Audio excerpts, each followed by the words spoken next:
सनातन तो बौद्ध धर्म है, सनातन हिंदू धर्म नहीं है। एस धर्मो सनातनो बुद्धिज्म में कहा गया है। सनातन धर्म तो इन्होंने लूट लिया है। सनातन धर्म इनका नहीं है, सनातन धर्म बुद्ध को कहते हैं। सनातन का मतलब है जो सिद्ध आयतन है, सिद्ध आयतन से सनातन बना है। सिद्ध आयतन क्या है? 5 इंद्रियां और छठवां मन, इसे सिद्धायतन कहते हैं। और सिद्धायतन को इन्होंने सनातन कर दिया है। ये सनातन इनका नहीं है, सनातन बौद्धों का है। यदि तुम्हारा बदनाम हो रहा है, तुम्हारे भगवान करेंगे तुम्हारी रक्षा, क्यों चिंता करते हो? तुम्हारे पास 33 करोड़ देवता हैं, तुम्हारे पास हनुमान जी हैं, तुम्हारे पास शिव जी हैं, तुम्हारे पास चक्र सुदर्शन है। कौन क्यों चिंता करते हो?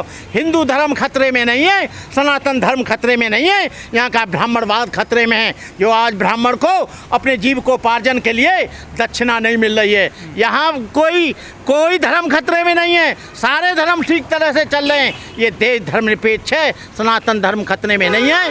पंडित जी का दान दक्षिणा खतरे में। फंडिंग हो रही है तो फंडिंग के लिए तुम कौन हो? उसके लिए ईडी है, उसके लिए सीबीआई है, उसके लिए इनकम टैक्स है, उसके लिए हमारा जो कॉमर्शियल डिपार्टमेंट है। वो तुम कौन हो बे? तुम कोई ईडी हो? वो ईडी अपना काम कर रही है, चाहे बाहर से फंडिंग हो रही है, चाहे अंदर से फंडिंग हो रही है, चाहे कहीं से ही फंडिंग हो रही है। हमको फंडिंग हो रही है और तुम 10 करोड़ दे रहे हो आदमी को मारने के लिए। तुमको कहाँ से फंडिंग हो रही है? लो लंगोटी पहनकर और तिलक लगा के और नंग धड़ंगे घूम रहे हो, तुम पे 10 करोड़ रुपया कहाँ से आया? हमें बताओ। फंडिंग हो रही है। लेकिन HIV से भी तो तुलना नहीं करनी चाहिए ना सनातन की। देखिए HIV हो चाहे मलेरिया हो, जिस धर्म में जातिवाद है, जिस धर्म में छुआछूत है, जिस धर्म में ऊंच नीच है, जिस धर्म में एक ऊंचा और एक नीचा, वो एटम बम से भी ज़्यादा खतरनाक है।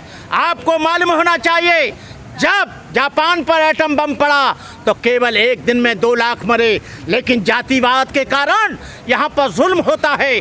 जातिवाद के कारण जातिवाद खत्म हो जाएगा, उसी दिन हिंदू धर्म खत्म हो जाएगा।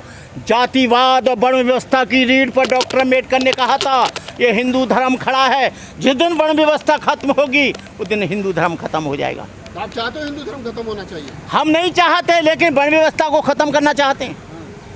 वो अच्छा होगा तो रहेगा, खराब होगा तो मिटेगा। आज भी आपको बताएं, यहाँ पर जो है मुसलमान बहुत कम 700 मुसलमान आए थे मोहम्मद बिन कासिम के समय में। आज इसी देश में 25-30 करोड़ कैसे हो गए? एक पाकिस्तान कैसे बन गया? बांग्लादेश कहाँ से बन गया? हमें बताएं आप। वो सब वो रहे हैं जो हिंदू धर्म को छोड़कर आज ईसाई हो रहे हैं, मुसलमान हो रहे हैं, सिख हो रहे हैं। क्योंकि उनको वहाँ समता नहीं मिलती, उनको वहाँ भाईचारा नहीं मिलता। आप उदयनिधि स्टालिन और ए राजा की बात का समर्थन करते हो? हम पूरा समर्थन करते हैं, तन मन धन से समर्थन करते हैं। आपकी गर्दन की भी बोली लग जाएगी 2-4 करोड़? हमारी गर्दन की 2-4 करोड़ में लग जाए, 100 करोड़ में लग जाए, हम जीते जी, हमें कोई नहीं मारेगा। हम मावजा लटका के घूमते हैं। आप बौद्ध भिक्षु है, आतंकवादी मावजा लटका? हम बौद्ध भिक्षु हैं, लेकिन बौद्ध धर्म किसी की हत्या की इजाजत नहीं देता। उनमें और आप में क्या फर्क रह गया? हमें उनमें ये अंतर है, हम आत्मसम्मान के लिए कर रहे हैं, वो उस व्यवस्था को ऊंच नीच को कायम रखने के लिए कर रहे हैं। हम लोगों को मनुष्य बनाने के लिए लड़ रहे हैं।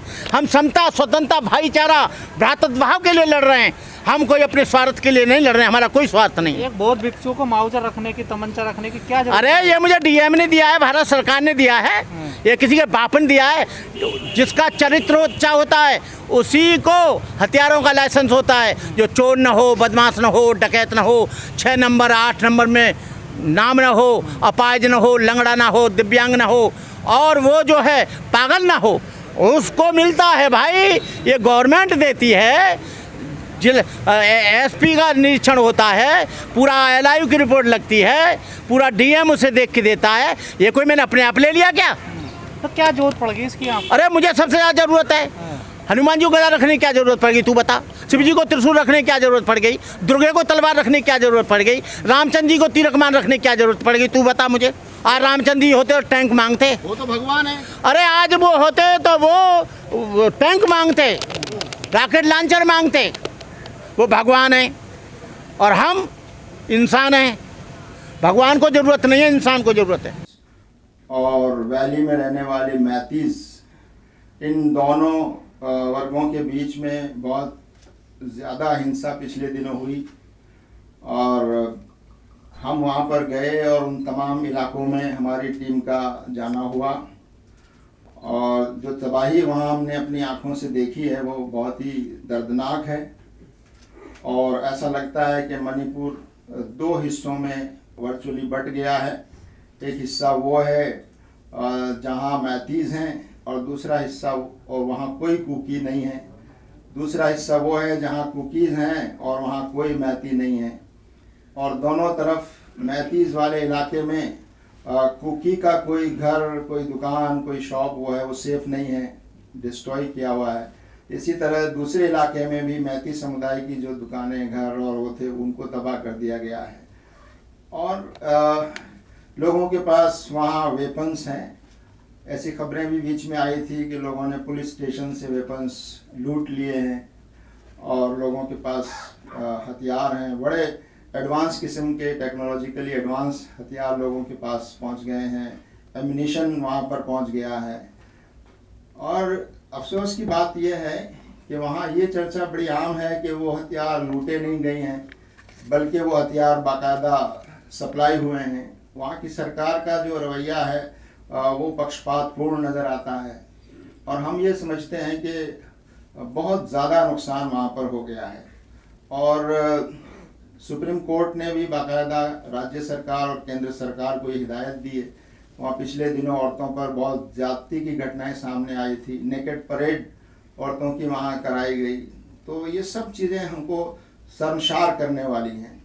और लॉ एंड ऑर्डर की जो सिचुएशन है वो एक तरह से लगता है कि पूरी तरह फेल हो चुकी है वहाँ पर। हमें बड़ा आश्चर्य और ताज्जुब है, इतना सब होने के बाद भी वहाँ पर वहाँ के मुख्यमंत्री और वहाँ की सरकार को नहीं हटाया जा रहा है, इतना ज़्यादा नुकसान होने के बावजूद भी। और नहीं वहाँ पर राष्ट्रपति शासन लगाया जा रहा है और वहाँ पूरा एडमिनिस्ट्रेशन ऐसा लगता है बहुत ही बेबस और मजबूर नज़र आता है। तो ये स्थिति बहुत ज़्यादा चिंताजनक है और मैं समझता हूँ कि ये हम सब के लिए बहुत चिंता की बात है। केंद्र सरकार और राज्य सरकार दोनों को इस बारे में बहुत गंभीरता से विचार करना चाहिए। जहाँ जान और माल की हानि हुई है वो तो अपनी जगह है, बहुत ज़्यादा हानि हुई है और तकरीबन 200 लोग अब तक वहाँ मारे जा चुके हैं। 198 की तादाद ऑफिशियली बताई गई है। 65,000 से ज़्यादा लोग अपने घरों से डिस्प्लेस हैं, या तो वो कैंप्स में रह रहे हैं या दूसरे लोगों के घरों में रह रहे हैं। 14,000 बच्चे हैं जिनके स्कूल छूट गए हैं और वो या तो कैंप में रह रहे हैं या अपनी जगह से दूसरी जगह रह रहे हैं। तो ये बहुत चिंता की बात है। इसमें और बातें हमारे शफी मदनी साहब ऐड करेंगे। मैं उससे पहले आपको कुछ और बातें जो आज के इस प्रेस नोट में शामिल हैं उनमें एक तो ये जो स्कूलों में जिस तरह से नफ़रत का माहौल बढ़ता जा रहा है, स्कूलों में भी उसको बढ़ाया जा रहा है और जिस तरह का वीडियो वायरल हुआ है उसमें खुद प्रिंसिपल जो हैं लेडी हैं और वो बच्चों को उकसा रही हैं। एक समुदाय विशेष के ख़िलाफ़ जो है बहुत ही ऑब्जेक्शनेबल बातें कही जा रही हैं।